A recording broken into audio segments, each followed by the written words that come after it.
Alright, this is how I do it. I take me a block, one of my reloading blocks that I've already got the holes drilled out. Basically I covered in tin foil and give me a little excess off one edge where I can pinch down. I can just hook my ground in clip right up to that. And I'll just flatten that baby out like that.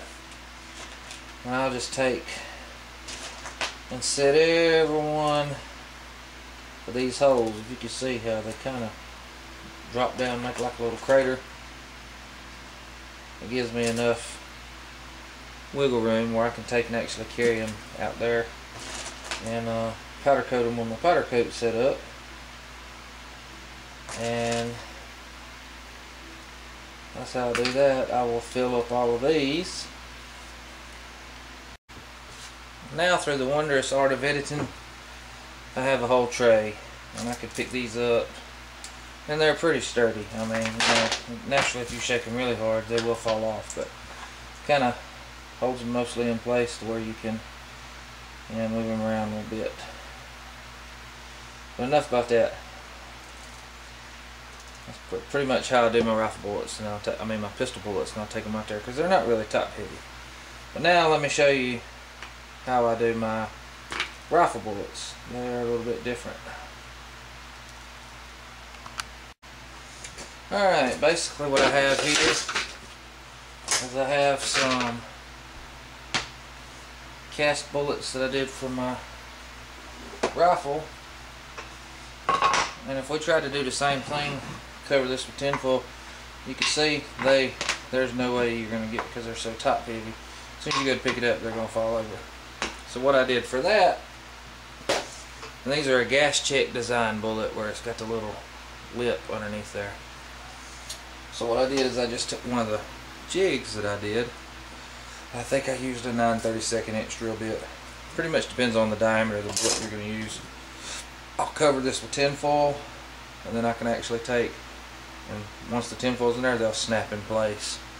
So I can do that. I will lay some out right quick and show you what I'm talking about.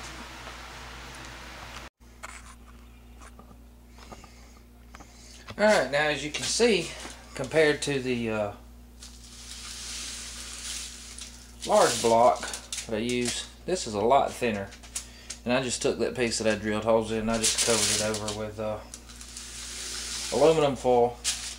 I would really think that non-stick aluminum foil would work really good for this.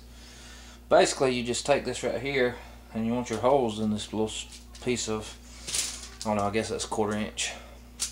It's actually one I just used to make a jig with, and I just drilled the holes in it. But you just take your gas check and just pop her right there in the hole. You do all that, and that pretty much grounds every one of your bullets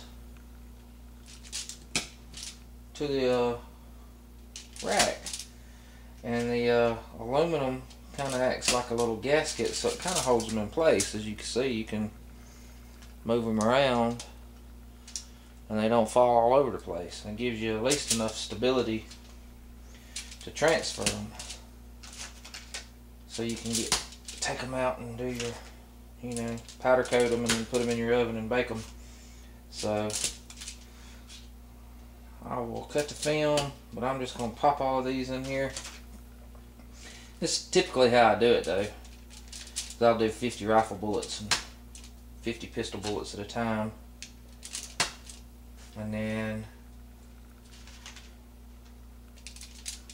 have them ready. Like I said, see, works pretty good. You could almost put it at a, you know, almost an extreme angle.